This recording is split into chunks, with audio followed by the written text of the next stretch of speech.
there's an omen. I wanna know when my eyes are open. Today we are going to be going to my first ever ghost tour. I've never been on one before and I'm very excited, so I wanted to bring everybody with me because I thought it would be fun. But I curled my hair for this. I don't know how the back looks, so that's fun. I'm also wearing like a skull jacket.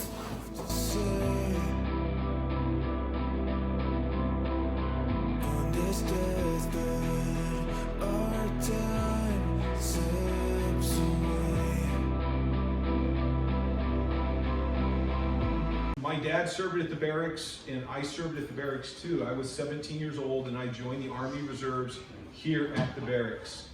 The very last office I had was in the same building 30 some years later when the Army left. And I started off as a private in the infantry and went on. Eventually, I did become a military historian, and I was deployed to Bosnia, Afghanistan, and other points over my career. So that's a little bit about me, but I also research and write books on the paranormal. Show of hands, who here believes in ghosts or the possibility? All right, other show of hands, who was dragged here? And that's okay. If nothing else, I hope you're interested in history itself, because I will be telling you what makes a good ghost walk or ghost story is context, it's history, it's people. Ichabod Crane and the Headless Horseman is the background that makes interesting. And so that's what I'm going to try and bring out for you all. And a little bit of logisticalness. So we're, of course, obviously set up here, and some people have ordered drinks, some people have ordered food. And so what we're going to do is I'll get a cue, usually it's a pretty obvious, okay, Jeff, go upstairs. And we will talk and walk through some of these haunted places in this building. We'll come back down, talk some more. People want to order, then they can.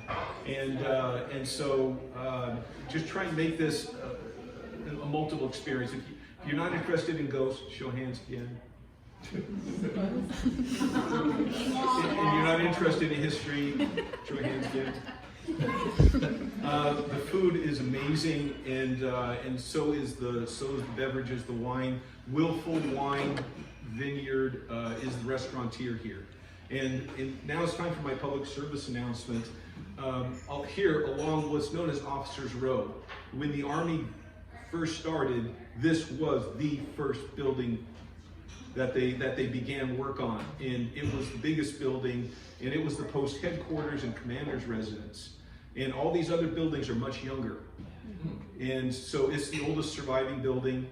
And almost all these other buildings at one time or another, they were used as residences. Even though the city owns it, they also have some rental units. But by and large, they switched now, and so almost all of these are business residences. So if during COVID, the restaurateurs who were here went out of business because lack of business. So the city who owns this building had to make a decision. Are we gonna turn this into an office building, or are we gonna still maintain it as a restaurant? Because they sell the lease. And so I'm deathly afraid that if the restaurants here fail, this will be turned into an office building. And so if you like the food, if you like the ghost stories, like the history, come back, tell your friends. That way we can keep one building on the row as a place for people to just hang out. So that's my public service announcement. Thank you. Thank you all. Now about the history and the ghosts. This is known as the Ulysses S. Grant House. It is famous to me and other local historians because Ulysses S. Grant did not live here. There was a clever marketing scheme in the late 1940s when this building was turned into a museum, that they started off with these subtle statements. Oh, hey, you know, Ulysses S. Grant was stationed here at the Vancouver Barracks. He may have come up here. And then within a few months, all of a sudden this became the Ulysses S. Grant House Museum, and then Folk Art Center, and then restaurant. and it's fulfilled those roles for a long time. But before then, it was built as the post headquarters, and it was meant to impress, among other things. Some of you have already used the bathroom. I won't ask for show of hands. But when you do, and you come back here from the bathroom, look at the wall. You will see logs. This is a log cabin. Look at the ceilings. This is a log cabin. This is a 2-story log cabin, and so if you can look downhill at the Hudson's Bay Company, and they can look uphill at you, and they've got this rough stockade and a bastion, but you have this big building, again meant to impress. And look at the window sills, and look at this door sill. This is the back wall. They had to cut through the wall, through the logs, to put in the windows and sill. So this, where you're sitting in the solarium on the north side of the building, by the way. This used to be the back porch. There was a wraparound porch. Oh wow! And according to some anecdotal legends, when they first put it up, they put up the porches first, and they said we'll get round to the railings, until the then post commander John S. Hathaway was drunk and he fell off the 2nd floor. And as my English friends would have said, planted himself a facer on the ground. Then they put in the railings. Now, the ground floor was for meetings and all kinds of official Army business. But also, this is a multi-purpose building. They have two fireplaces on either side, and that's because if they needed to, they could put walls up. So you have one big room or 2 small rooms on either side, and they have at various times. The upper floor on this side was the commander's residence. It's actually a suite with a doorway in between the 2 rooms. And on the opposite side, again, it has that two fireplace scheme. And I tell you all this because looking at the building now, you have these other smaller wings coming off of it. And as I tell people, this building grew a tail. So if you go outside, and it's a pleasant day, and you look, high roof line, smaller roof line, smaller roof line, you can tell which part of the building came first, second, and third based on the roof line. All the buildings here on the road are the same way. How many ghosts do you think haunt the Grant House? I was like 4. 4. 5. 5. Do I hear 6? 8. I'm trying to remember, see if I can launch into my, I got 8, I got 9, Oops, old America. No, there are as many as 5 ghosts that are supposed to haunt the Ulysses S. Grant House. Somebody wants to know, when was it built? So the U.S. Army arrived here in 1849, and it's kind of an interesting phenomenon that the Pacific Northwest was disputed territory between the United States and Great Britain from the War of 1812 until the 1840s. Most of from 1813 or so until 1849, this was really British-controlled territory through the Hudson's Bay Company and their fur empire interests. 1846, they signed a treaty, the Oregon Treaty, I think it was the name of it, where they actually drew the current line. Have any of you heard the slogan 54-40 or fight? Yes. And don't know what it means? Those of us who, I would say, got their master's degrees in American, I'm kidding. Anyway, so there was this whole dispute, where is the Canadian-American border going to be? And so they finally decided that more or less in the mid-1840s. And so already American settlers were coming across the Rocky Mountains on the Oregon Trail in the 1840s, even though this was not U.S. territory. Marcus Whitman among them, and a guy named Amos Short and his wife Esther. Has anyone ever hung out in Esther Short Park in daylight? Who hangs out in Esther Short Park at night? And so they actually, the U.S. citizens sent people back to the East Coast and said, why don't you turn this into why don't you sign the treaty and turn this into the United States territory? And eventually they did, but the Mexican-American War began. The U.S. Army is very, very small, so it wasn't until 1849 that they said, we have enough troops, we can send a garrison at the furthest end of the Oregon Trail, which was here in what was Columbia City. And it was more, I think they also decided, let's shadow our friends at the Hudson's Bay Company, make sure they leave. But that's not written down anywhere. So they sent 2 expeditions, and 1 if by land, 2 if by sea. So overland came a regiment of, I think the estimate was 800 plus mounted riflemen, 1,000 wagons, and animals, and all kinds of what they call impedimenta to build a fort. But also by sea, they sent the artillery by ship. And they also brought materials with them to start work on the military post. The first to arrive in 1849 in the spring was John S. Hathaway from the artillery. And so that's when they basically established a post. They had all kinds of construction starts and stops. This building was not completed immediately. Among other things, they had to clear and level the land.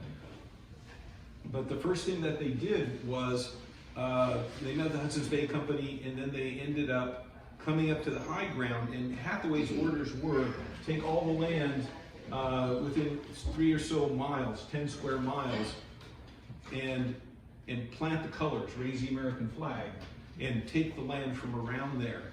And so they came up to this high ground, and they didn't have a flagpole big enough, so they sent their 14-year-old drummer boy, no OSHA standards then, up to the top of this 100 or so foot high tree, and handed him a hatchet before he went up, and a pulley and a rope, and said, climb up to the top, tie this off, and chop off the branches on your way down. That was the first flagpole.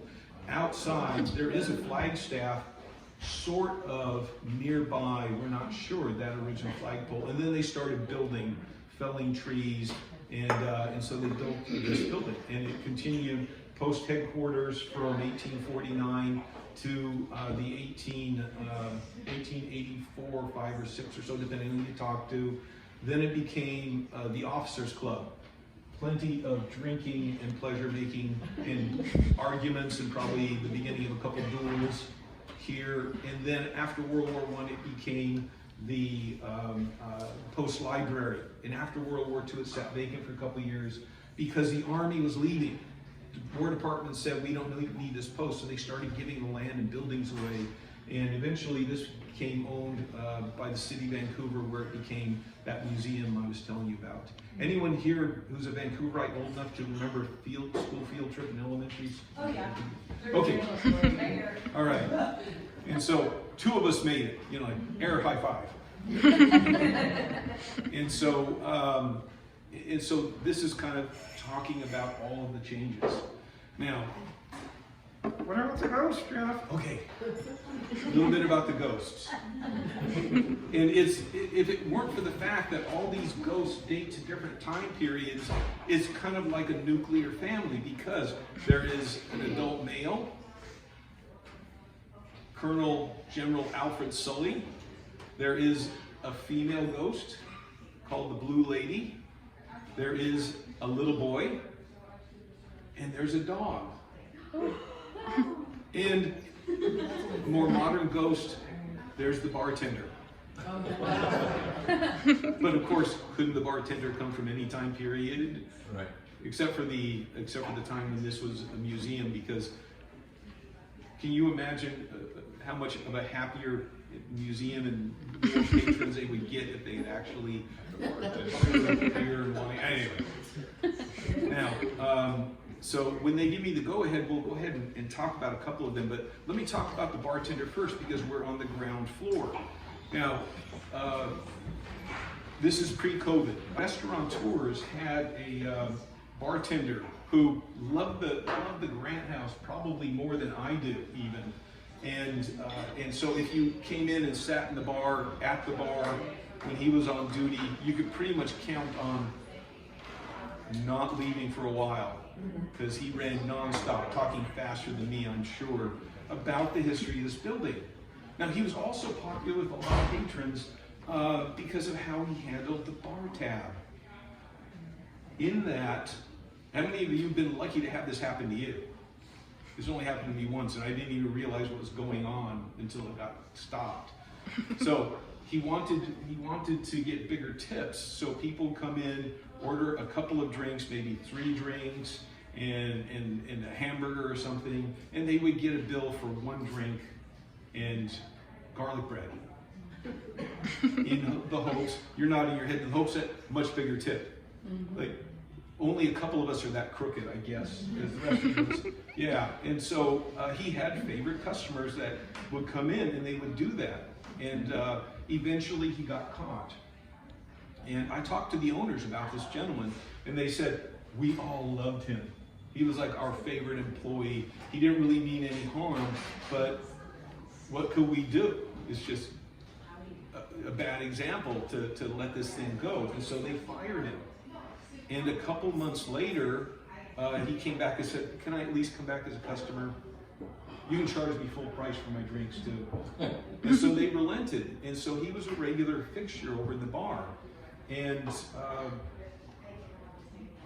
within 1 year or so of COVID, they didn't see him for weeks. And so they ended up asking around. And so he said, oh, did you hear about John? He died. And they said, oh no, and they probably sent flowers. And it was shortly after his death that they noticed something strange happening in the bar, on that side. At the time, they had, as a kind of a bar game, they had a wicker basket, and it was filled with metal slugs that were magnetized. And so you would take these and stick them together, and you can make shapes out of them. And I'm not very talented, so mostly I got a lump. Anyone else ever kind of played with that kind of a novelty and got good at it? So one of the things that happened is in slow season in winter, the owner, restaurant owner, was oftentimes the one who cleared up at the end, cleaned up, and then came in and opened up the next morning. And he noticed several times, he would disassemble all the coins and put it back in the basket. And many times when he came in the mornings, he would find fantastic shapes made out of these slugs, like towers, the Eiffel Tower kind of thing. And nobody had ever been able to do that. He couldn't, and you and I probably, I know I couldn't. And so at first he was just kind of saying to himself, well, maybe I forgot. But after a while, he got, no, I definitely remember putting these all just back in the basket. Something else that happened too was pennies on the bar. Coming in the morning, sometimes they would find pennies on the bar. And again, I as a kid remember going out to restaurant with my grandmother, and she would leave a tip on the table. But almost all the time, no matter how much regular money, like if it was a couple dollar bills, there'd be a penny on top. And that's a very old tradition before tipping became kind of expected, is if you got good service, you leave a penny. A couple of heads are nodding. And so, again, even now, I still know people who will put a couple dollars, whatever, but again, a penny. And so the thought was that the bartender was in attendance, and he would, at the end of the day, tip whoever's the bartender. Now this carries forward. You at this table will know this. People who do paranormal investigating, there's this whole progression where they start off doing their investigations, and then they graduate to podcasts, and then they say, I've got to get on TV, right? I got to get my own show, whether it be cable or what. I would have never said your that. Your ghost hunting TV show, if you get a producer talk to you a little bit and you interest them, first off, they'll say, send me your treatment, which is your show on one page. And then they read the treatment, because they're used to look at this stuff 30 seconds. Then they come back to you and say, love the treatment, show me your sizzle, which is not as naughty as it sounds. What that is your show in 3 to 6 minutes. Introduce everybody, talk about what you do, and give them an exciting menu. And so I have participated in 3 sizzles being filmed in this building. Oh, wow. One of them, and we rented the building. We had to pay the rental fee as a private party. So we were in there and we set up, and we spent a lot of time there in the bar. And so we all brought in our bags. There were 3 of us, and we put our bags on the bar. We got out the equipment. We set it up. We did our interviews. We did all the ghost hunting stuff, and I'll talk a little bit about one of these instances. And then we packed up. Now, just us and the owner. And the owner actually let us in and counted in level liquor cabinet, you know, all the bottles, making sure. And then he left. And then we called him when we were done, and he came back. He checked the level in all the liquor bottles. And then we picked up our stuff to go. When we picked up our bags, there was a penny under each of our bags. Oh my gosh. So, could this be a coincidence? Could it be pulling a foolie on us? Absolutely. I don't really think so. So, things happen here. All right, so I'm not in charge here, but we now get to go upstairs. We're going to take the back stairs, okay? Okay.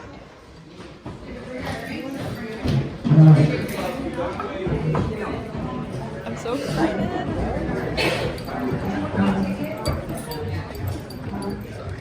No, you're okay.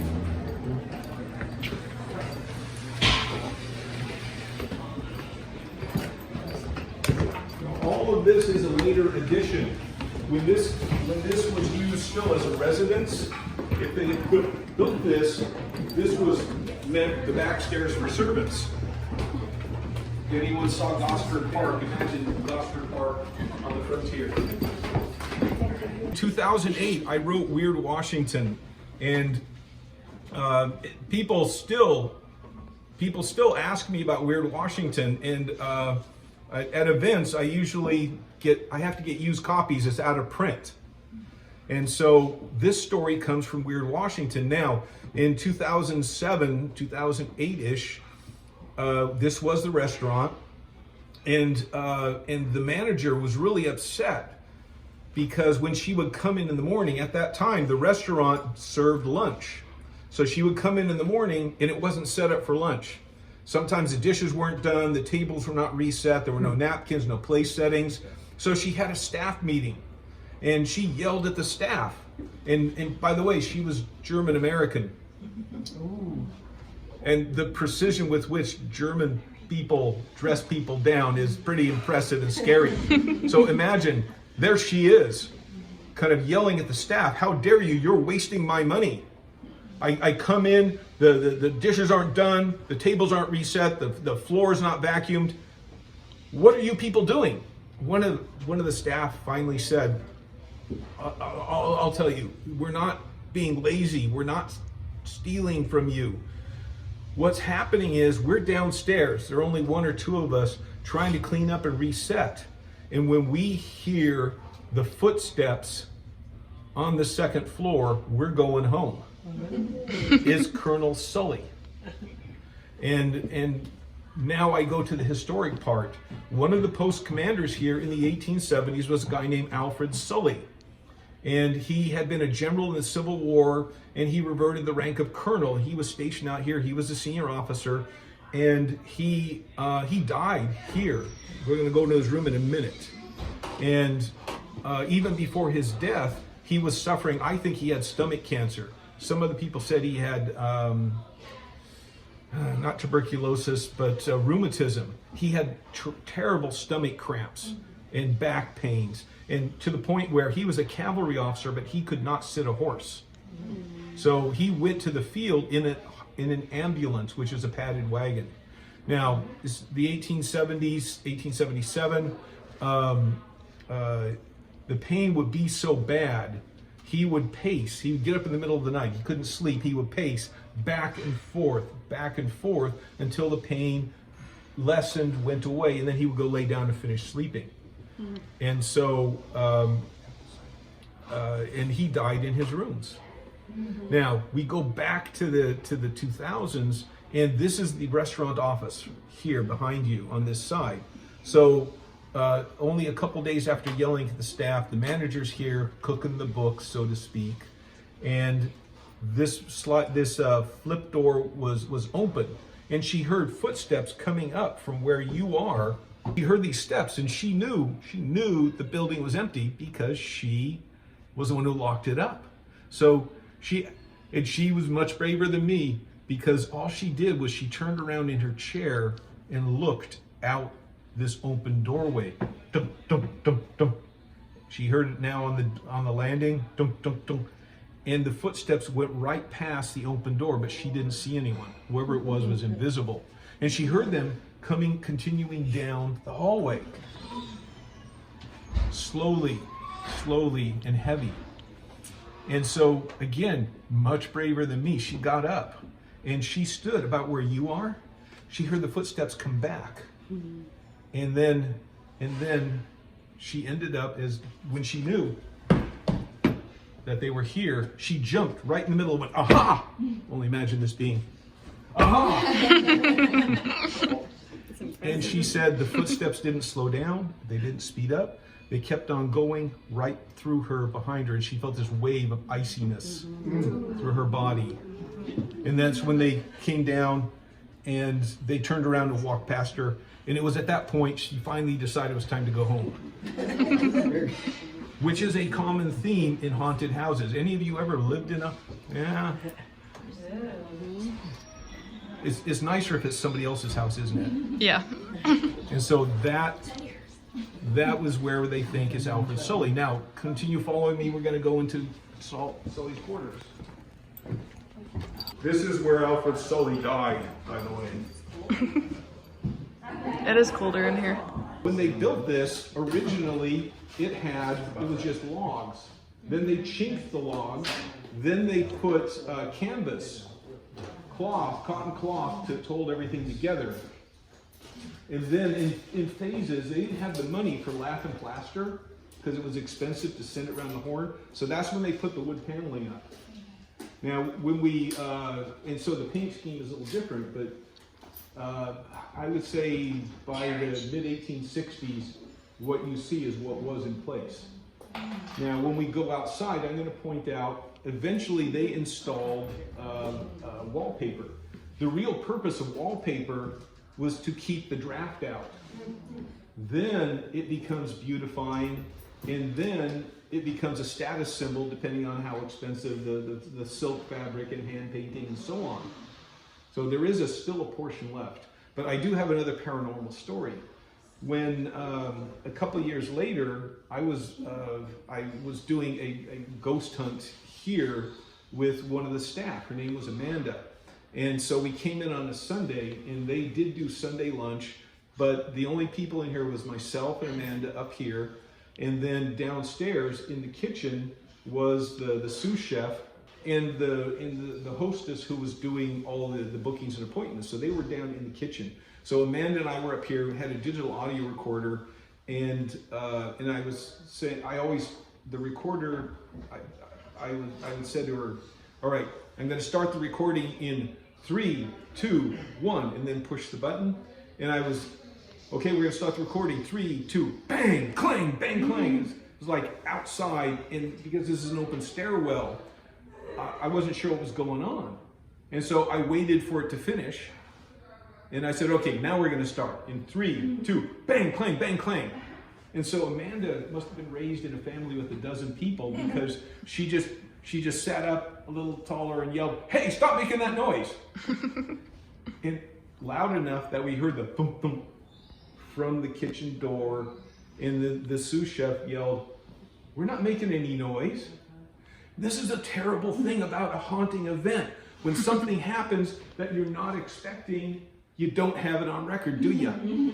We only puzzled that out afterward. And it was so sad. Thank you. Who said, oh. That's what we think, because they said we weren't making any noise.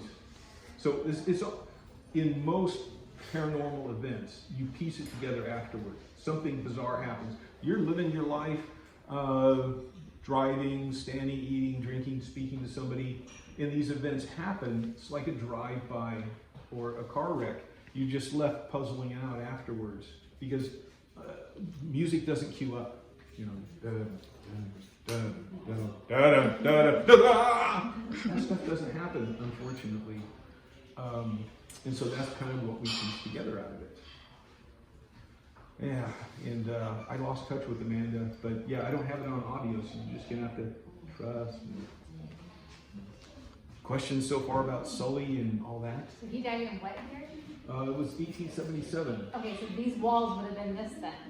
Yeah, Like the that. paint So scheme was nothing's changed different. except paint. Very little. Wallpapering maybe that's gone down. Well, the air, forced air Yeah, system, yeah. and the electricity. See, here's the nice thing, they can't do too much to this building, so it's really easy to see what's been modified and what Yeah. hasn't.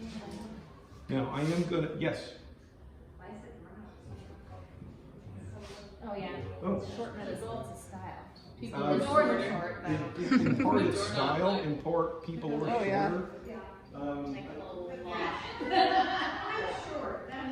Well, what's funny is you can go to, particularly in the 1700s in Europe, door latches were like this high off the ground. Kind of fashion, is it? Yeah. So it's not symmetrical. Like, why didn't they, if they were gonna have a wall, why didn't they put the fireplace symmetrical on the wall? Or if they did have a wall? Well, because they only have 2 fireplaces. No, but you could have just spread them a little bit further. That looks to me like a hex sign, and this is where historians, of course, always agree about everything, right? So this could be what they call rose mailing. Have any of you ever seen chests, like oak chests, in woodwork coming out of Scandinavia in the I had a friend 1870s? who taught it in Wisconsin. Yeah. Very, very hard to do. Well, I contacted a couple different rose mailing people and said, is this rose mailing? And I got a no. So this was done on a stencil that was probably like a pie wedge, and they repeated it 4 times. Now, hex signs are not evil. This is not the sign of evil. This kind of thing was to be the lighting. Hex signs are meant to be good luck, good magic. And over here, that's the wallpaper that's left. Is it flowered? I can't tell. Was it birds? I don't know. I think it's just a pattern up there. Salmon? It's probably French. Water steaming? It's been up 140 or so years. But now, the next ghost story. Yeah, exactly. Because one of the ghosts here is the little boy. Oh.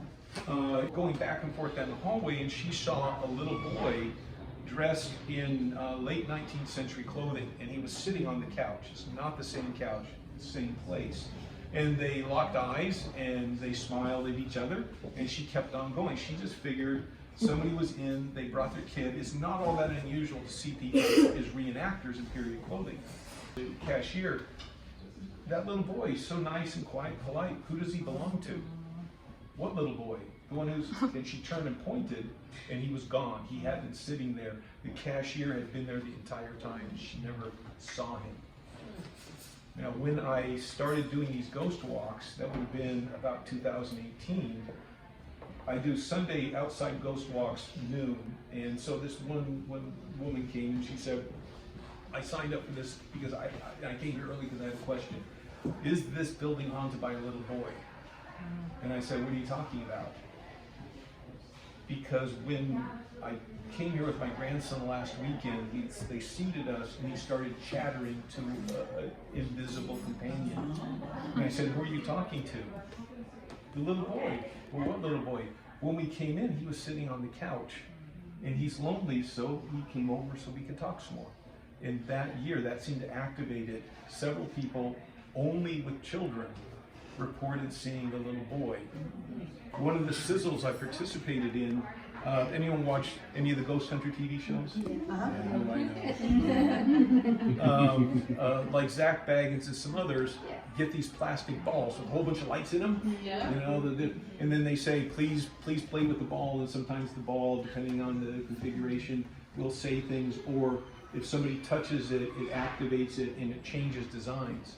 So about, not on the sill, but further back, maybe move, further back, the guys put one of those here because servers down below sometimes heard the sound of a ball bouncing up here like a rubber ball. And one creepy time, they're cleaning up, and then they heard a little boy say, "Won't you come up and play with me?" No. But they're talking to the little boy and said, "Won't you come up and move the ball, play with the ball? We brought this here for you." And so, as typical, we get involved in other things, and 15 or 20 minutes later, we heard thump, thump, thump. The ball actually rolled all the way down the hill, down the stairs. It was not here; it was further back. So, the little boy. All right, we'll go back down and take our places again. No, it's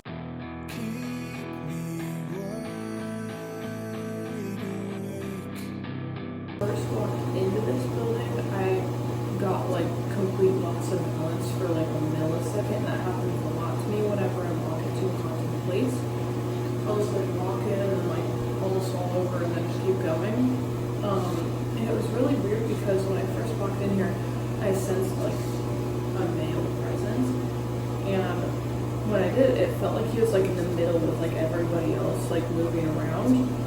Where I was like, why would a spirit be mixed in with everyone else not hiding in their own spot and stuff? And then I just heard about the bartender spirit, and I was like, that has to be who that is, because it feels like they're with all the workers like moving around and stuff. So I don't know. Just giving you guys updates on my little spooky medium stuff. So they were sitting on the opposite side in the bar, and the window was closed, but the shutters were open. It's one of these cases where, like most haunting events, you're not expecting anything. It just happens, and then you have to put the pieces together. So they were sitting there. I'm guessing that they were talking about wedding cakes and swatches.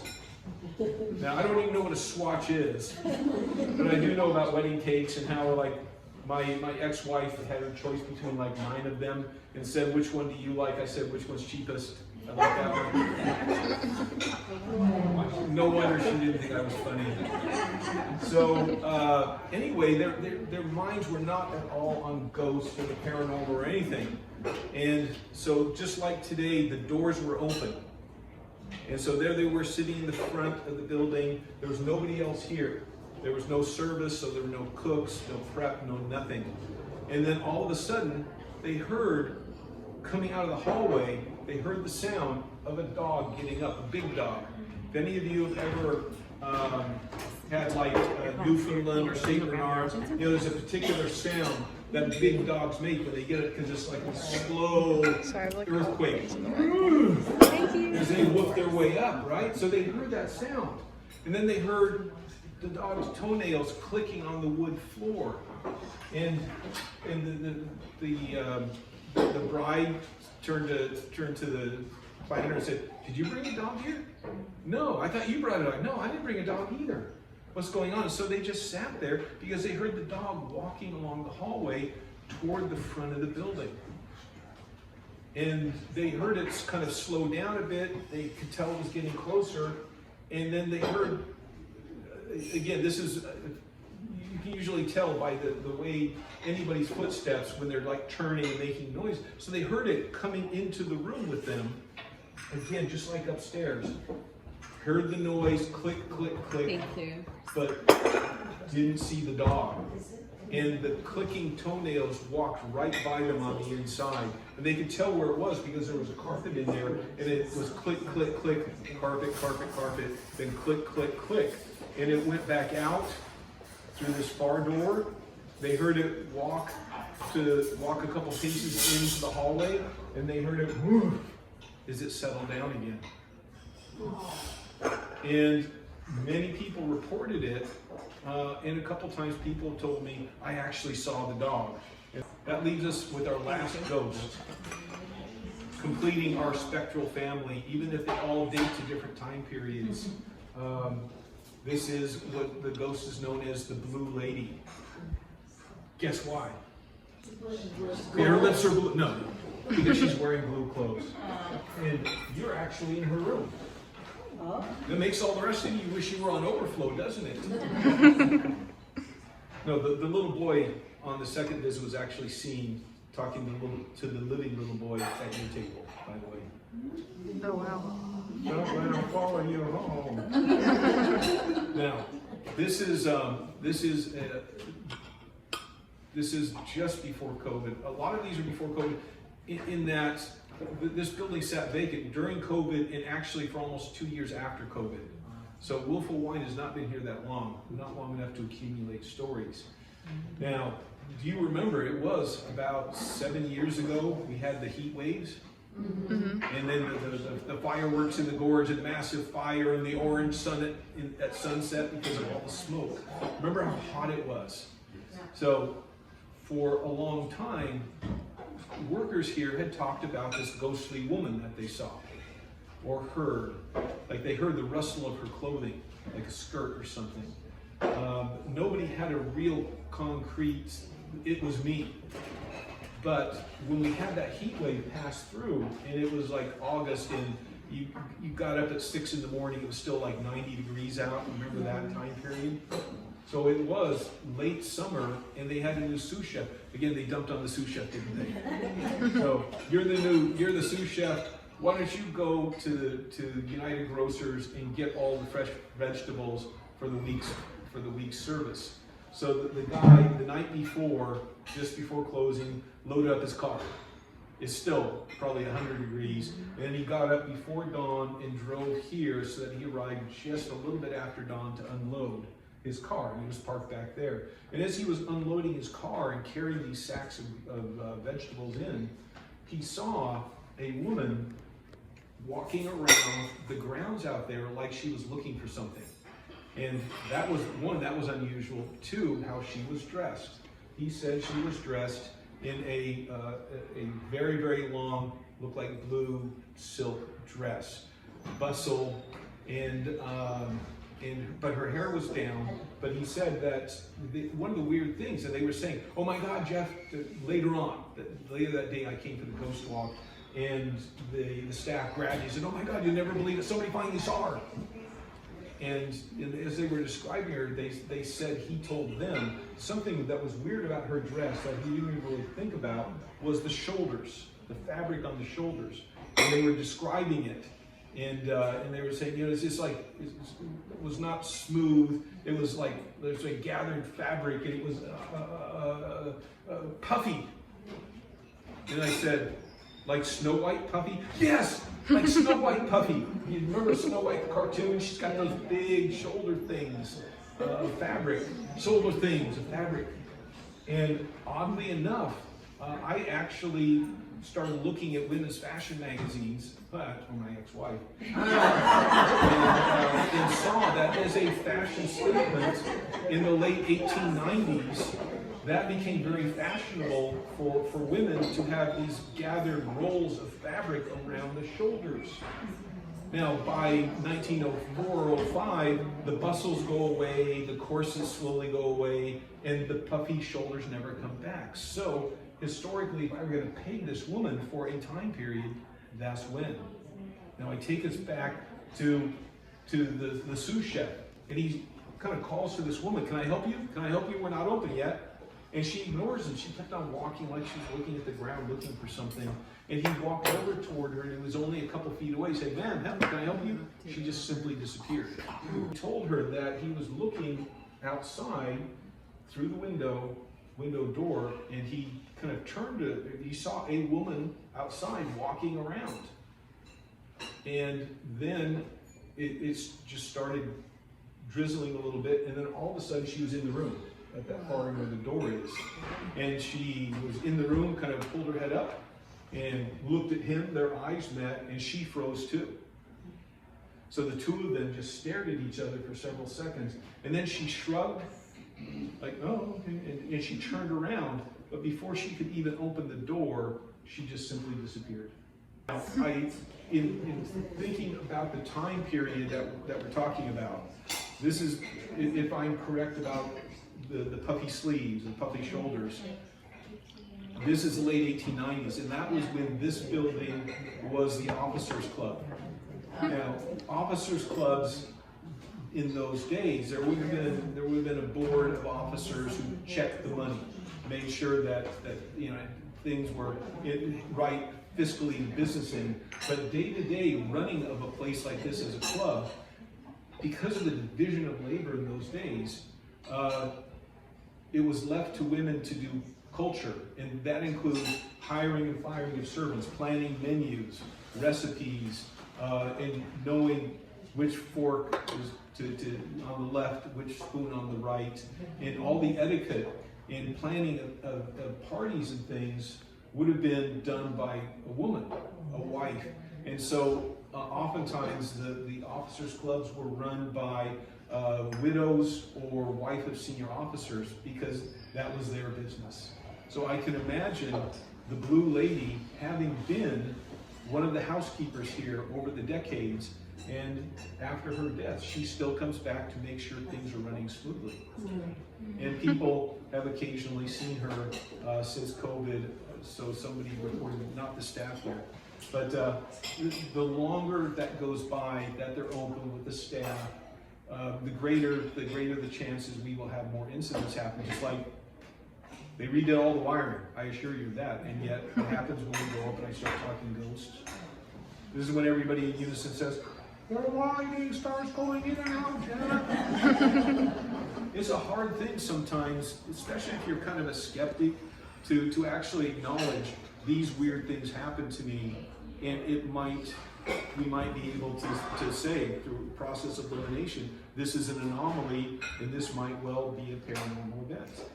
Some people are so overly grounded in what they think is reality, they don't see it or perceive it or explain it. So, I hope you all have enjoyed it. We're not quite done yet. Yeah, Jeff, we need to have the raffle. Very quickly, before the raffle, any sort of ghost question anyone might have? Yes? This is a dumb question. Did they describe like more of what the Blue Lady looked like? Like, did she have a specific hair color? Dark hair. Dark hair? Yeah. That's really cool. Yeah.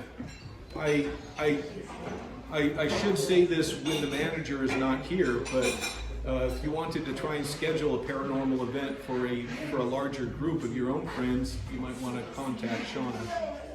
I just threw you under the bus. I hope that's okay. That would be fun. Yes, we do have small events if y'all want, if anyone wants to know pricing or anything for renting out a room for a couple hours and doing a private little ghost tour, I'm sure Jeff would be Yeah. So, invite your friends. Spend the night, overnight. That one you'd have to really ask them about. Have you though? In this building? Yeah. No, I have not spent the entire night here because Yeah, spending the night's not a thing. No, it's not. I'm not staying here with you overnight, so no. well, for that reason, there are some pretty expensive liquors here. You never know what kind of spirits people are talking to at 2 in the morning. But to the best of my knowledge, none of the buildings around here allow overnight stuff. But if you wanted to do any kind of an event, talk to Shauna, even if it's just your own ghost hunt. Contact them, see what you can negotiate.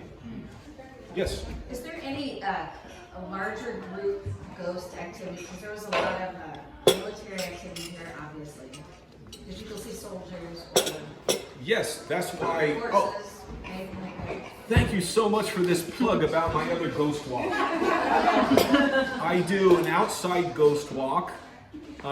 It's June through Halloween.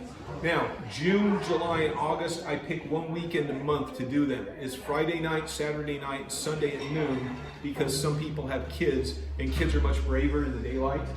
It's only after 7 or after it gets dark that you say, by the way, Bloody Mary, run! And I don't have the ticketing posted. But if you visit my website, you can learn about the Ghost Walk, starting point, ending point. My website, I hope this is really easy, jeffdavisghostguy.com. That'll take you in, and there's a button for Ghost Walks. Thank you so much for that unpaid promotion. Of course. All right. But yes, there are many outside ghosts. For the tour, we don't get to go into any buildings because they're rented out. But there are outside ghosts. There's a ghostly sentry. As an FYI, going through historic records, I have at least 3 soldiers who committed suicide by hanging themselves from trees. One of them probably out back, because he was within 30 yards of the officers' club at the time. So, Oh, wow. soldier's life is not easy. We get to go on some porches, and stuff even happens outside every now and then, because who wants to go on a ghost walk if nothing's going to happen to you? Or rephrasing, who would like to go on a ghost walk and have something happen to them? I do private tours outside as well. If you can't find my website, email Sean and she'll put you in touch with me. So I've thrown her under the bus twice. Do the raffle. This is our ticket. All right. That's not focused. Oh my god. See, one of these days, I hope that the ghostly dog will tell me that I'm busy with Cole. Now, young lady, you and I have never met before. Would you do me a favor? Don't look. So I will be raffling off 1 book. And I have, of my books here, make sure you pan slowly. Ghost, Critters, and Sacred Places of Washington, Oregon, Volume 1. Then Volume 3. And I have Portland's Rose City Ghosts. I actually designed a ghost walk that COVID killed, downtown Portland. And Vancouver, USA Ghost, Volume 1. So you might well guess Vancouver Barracks figures prominently in Vancouver Ghost 1. Oh, this is the one you pulled out? So the last 3 digits are 9, 1, 7. That's mine. Let's go. Yes. Yay. I'm 919. Okay, Feeling. take your pick. Get the critters. Vancouver Ghost, Volume 1. I am so sorry, folks.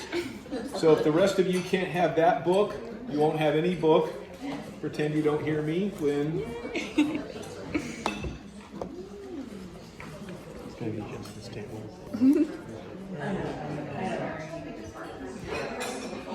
9, 0, 0, 0, 0, 7, 7.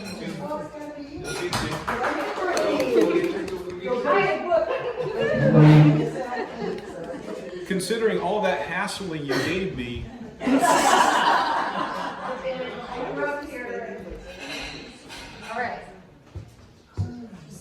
Volumes 1 and 3 are stories from all across the Northwest. Volume 2. You could take Portland and in daylight hours do your own ghost walk.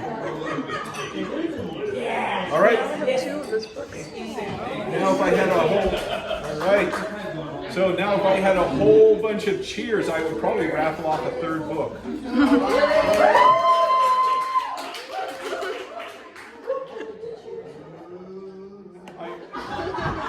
Given all of our combined age, I will not ask for a wave.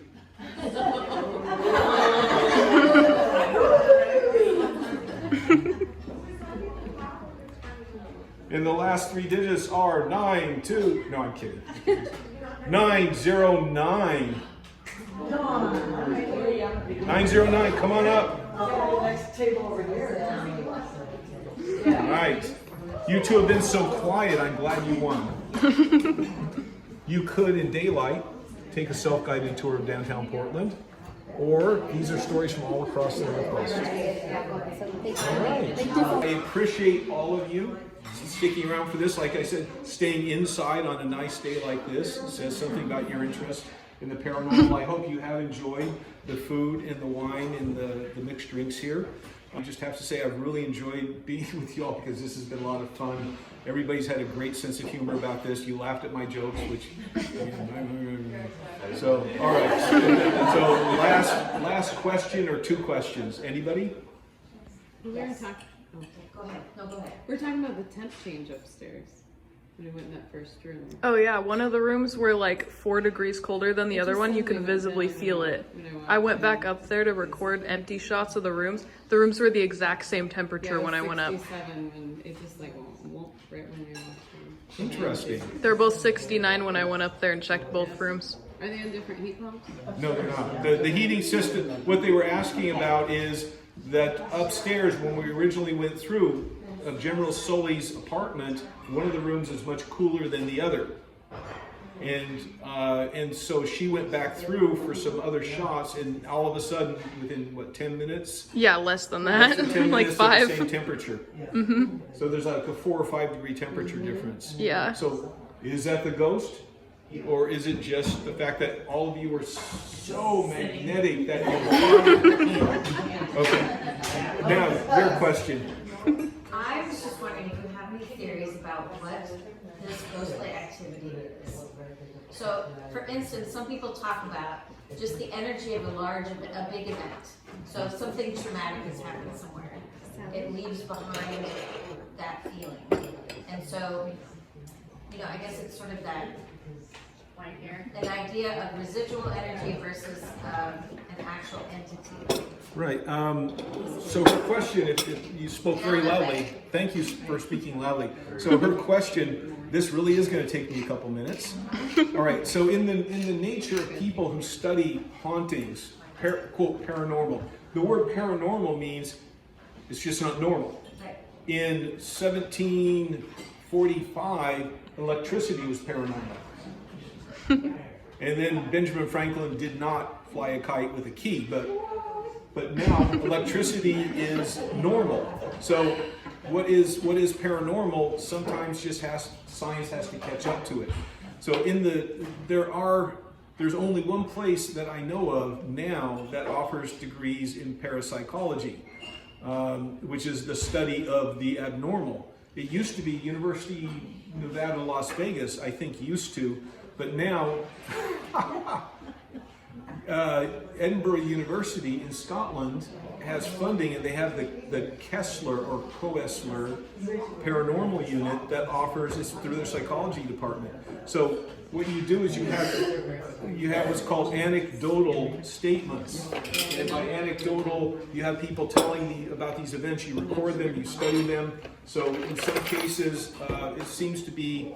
And there's no definitive glossary of terms that everybody agrees on, but there seem to be several different kinds of hauntings. One that's the most everybody talks about the most, but is the least present, is self-aware spirits. Somebody was born, they lived, they died, and they're sticking around. They're sticking around for a reason usually, or they're confused and they don't know how to get to the next end. There are what seem to be remnants, or what older psychologists or parapsychologists used to call snapshot in time. That is, an incident is captured, usually through a traumatic event, and it replays itself. The personalities, the souls are gone, but it replays itself. Battle of Gettysburg has been seen happening many, many times. In England, in the 1600s, the Battle of Edgehill in the English Civil War was seen, replayed in the clouds, and it was so well talked about that they actually sent investigating committees to look at it. So, but it's not just these snapshots. It's not just a single one-off violent event. People report seeing night watchmen and janitors, people who walked the beat for 30 years after they're dead. This remnant is seen again. And so there is that. So yeah, General Sully walking back and forth for a period of months leaves an imprint behind. There are guardian spirits. There are spirits that may never have been alive. Poltergeist, which is German noisy ghost. Some people believe that they are an externalization of psychic energy, because they usually follow insane teenage girls around. I had a cousin who had a poltergeist, and when she lost her angst, it went away.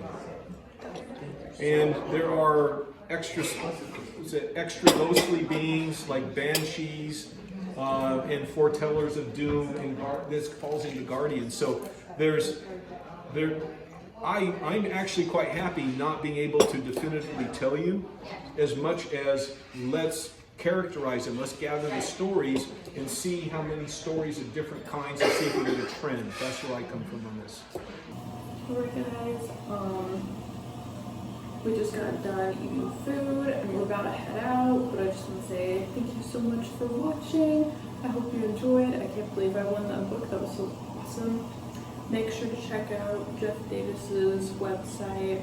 I'll link it down below and right here. But I hope you enjoyed that video, and I hope to see you in the next one. Okay, bye.